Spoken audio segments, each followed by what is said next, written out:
昨天张扬被沃克2记卡夫踢摧毁，当然啊，沃克也被卡夫踢伤得不轻。近几年在 MMA 中混得风生水起的技术，卡夫踢到底有什么奥秘？而且单一种卡夫踢你也能看到如佩雷拉般的蜻蜓点水，盖奇般的大刀阔斧，各种各样的变化。这期做全网最全的卡夫踢分析。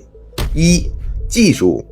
卡夫踢 calf 小腿后腓肠肌 kick 踢 calf kick 卡夫踢，纯音译过来的名字啊，顾名思义，针对小腿的踢击。 calf 是个多义词，有些翻译软件在翻译的时候会翻译成小牛。之前还看到奥利维拉用小牛切片机降服了对手，我还纳闷是什么东西，后来才发现是小腿肌肉切。简略来说，就是从传统低扫的砍大腿变成了砍小腿，一般用脚前端的指骨去击打对手的小腿腓神经，达到切断连接的作用。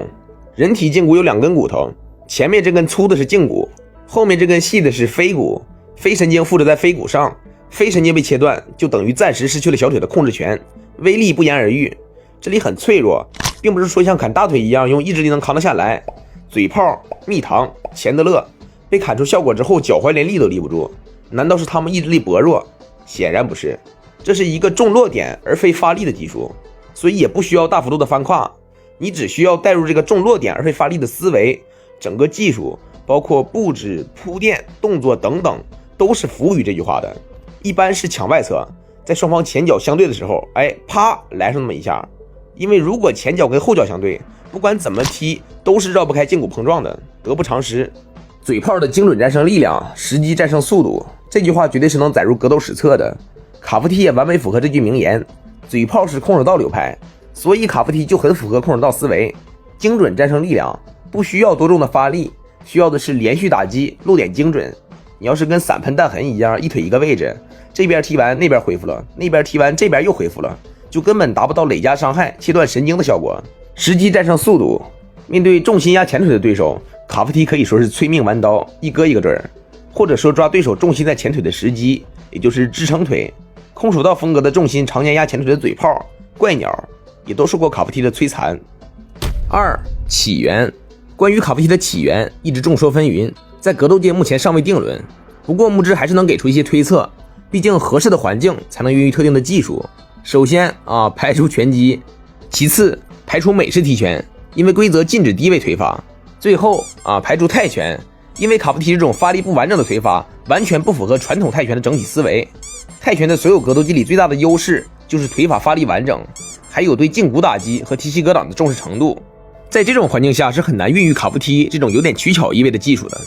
剩下的范围就很小了，还记得上段说的空手道思维吗？空手道完全有孕育卡夫踢的环境，但比赛节奏普遍较快，很难发挥累加伤害。那综合所有因素，融合了大量空手道风格的日式踢拳，大概率就是卡夫踢的起源了，或者是在空手道里初具雏形，在上世纪80年代左右融入到日式踢拳后才真正成体系。虽然当时还并不实用，也并不广为流传，直到05到10年左右才渐渐传到 MMA 里。最早把卡夫踢融入技术体系的选手应该是 UFC 轻量级前冠军牙签哥本森亨德森。3. 优劣，为什么卡夫踢在踢拳里远不如 MMA 里大放异彩？其实还是历史发展趋势问题。 MMA 所包含的东西太杂太多了，比赛要考虑的东西太多，日常要练的东西太多。站立、拳腿、肘膝、地面摔揉，比赛时既要考虑防摔又要抱摔，所以更多选手会采用低重心侧身架保防摔，双腿距离拉得很开，无法及时收腿，导致了更容易被卡夫踢命中。也有很多选手会重心前置，保证打入速度，能随时冲摔抱腿抢腋下，导致了卡夫踢的效果被放大。再加上平时很少练腿部抗击打和防砍腿，或者说没有那么充裕的时间分配，导致了腿相对比较脆反应速度较慢，防守技术欠缺，很容易被砍倒。以上几点在踢拳里几乎是看不到的，或者说比例很小。也就是说，除了泰拳的3弓步，其他的像拳击架、摔跤架、空手道架等等，他们或多或少都有被卡夫踢克制的点。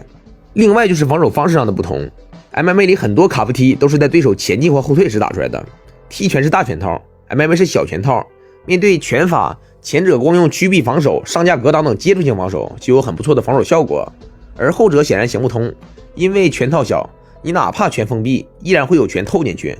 所以更多采用后撤、后闪等非接触性防守，此时留在原地的前腿就成了活靶子。4. 防守，卡夫踢在 MMA 里备受推崇的主要原因还是安全性，亦或者说是各种低位推法里最安全的。目前对防守卡夫踢主要有这几种主流方法。第一种，撤退，从根源解决问题，但并不是所有问题都解决得了，因为它只有在站定状态下才能完美防住。但这种情况少之又少，毕竟刚才也说了， MMA 里大部分卡夫踢都是在前进或后撤过程中造成的。满分10分，实用程度我给3分。第二种，翻腿，无法解决问题，但能给对手制造问题。嘴炮通过翻腿格挡住了钻石的卡夫踢，造成了胫骨碰撞，但自己把重心压在前腿，依然会被钻石绕过去的指骨勾伤。每一下都挡住了，即使每一下都对钻石造成了反伤，但又有什么用呢？因为在嘴炮和钻石的技术体系中，移动的占比相差太多，换来换去还是嘴炮吃亏，遂被击毙。翻腿在普遍情况下还是好用的，但要看个人条件，对手值不值得你去置换伤害，该不该去置换伤害。一般情况实用程度我给6分，当对手比你更依赖移动时，我会给10分。第三种，提膝，能在一定程度上解决问题，但并不能从根源解决问题。在面对传统砍大腿的低扫时，提膝很好用，膝关节正面很硬，几乎可以达成无损伤害置换。但面对砍小腿的卡夫踢时，由于落点太低，膝关节以下再没有那么硬的部位，就难以达到那种反伤效果。单纯的提前腿重心，规避连续命中同一个落点，作用就变成了减轻伤害，降低影响，对重心也是一种破坏。可能效果没有前2种好，却是最稳妥的防守方式。实用程度我给到8分。除了这3种之外，还有第4种。佩雷拉是最出名的代言人，提膝和翻腿同时进行，也完美结合了这2种防守方式的优点，在减弱伤害效果的同时反伤。你会经常看到其他选手在被卡夫踢时也会向内翻腿，但他们几乎都是被砍成这样的。佩雷拉是先声夺人，虽然好用，但并不是一般人能轻易学习的，因为你不清楚对手每一下的具体落点，再加上为了方便追击，佩雷拉做这种防守的大部分时候重心还是放前腿的，只是暂时提起来。如果在泰拳或者散打，大概率会有胆子大的敢上来切你后腿。好在这是 MMA， 擅长的人并不多。最后说一句，并不是卡夫踢这个技术真的强到无解，而是赶上了时代趋势。就好比 UFC 初期的巴西柔术，很多选手他一被放倒，就慌了，还有直接投降了，不是因为水平不行，而是因为没见过呀，这啥呀这是，心里肯定发毛。但是到后来，大家渐渐熟悉并普及了柔术，掌握了应对方法，显然柔术就没有当初那般统治力了。当人人都有钱，货币就会开始贬值。在MMA卯项技术的探索时代，掌握了这项技术的感觉，就像人家都努力备战高考，考重点大学你不吭声不吭气，考了个2本，过2年学校自己升985了。可能努力过程不一样，但结果是大差不差的。就像前2年的高扫一样，等到卡夫踢的趋势过去，又会迎来新一波潮流。